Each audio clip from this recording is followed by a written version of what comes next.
le confiné, solitaire et solidaire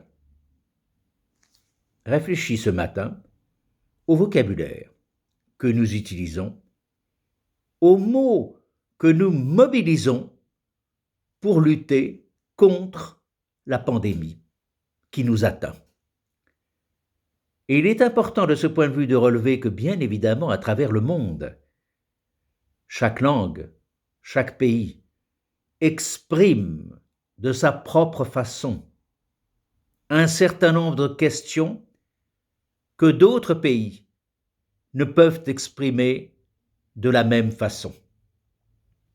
Et c'est sans doute la richesse du monde, que cette diversité des langues, et lorsque nous parlons plusieurs langues, nous nous apercevons combien nous sommes nous-mêmes transformés, pour ne pas dire multipliés, en des approches différentes, des sensibilités nouvelles, des capacités nouvelles de compréhension et d'expression.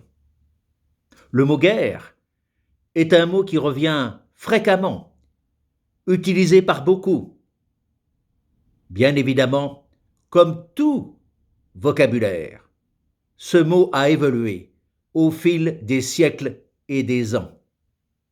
Il n'est plus le même qu'il était auparavant, tout simplement parce que géopolitiquement, militairement, les choses changent, mais aussi sans doute parce que nous avons des visions du monde complexes, complémentaires, contradictoires, et d'une certaine façon, le monde binaire qui sied plus au monde de la guerre entre l'ennemi et soi est sans doute remis en cause profondément.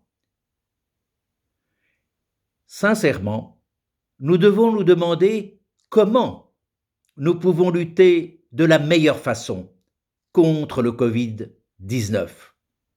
Il va de soi que nous devons lutter par une organisation nouvelle, des capacités nouvelles et sans doute une approche quelque peu guerrière de la façon de s'organiser.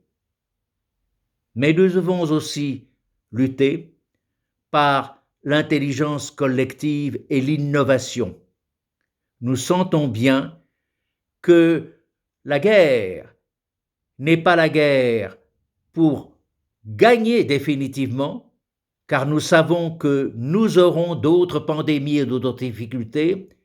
C'est une mobilisation durable pour générer de nouvelles pratiques qui nous permettent de lutter sur bien d'autres fronts en matière médicale. Au fond, la guerre est un moment en toute situation. Ce n'est qu'un moment, souvent un moment terrible. Mais de la guerre comme de tout autre combat, il faut retenir cet enseignement de Winston Churchill. Le succès n'est pas final. L'échec n'est pas fatal. C'est le courage de continuer qui compte.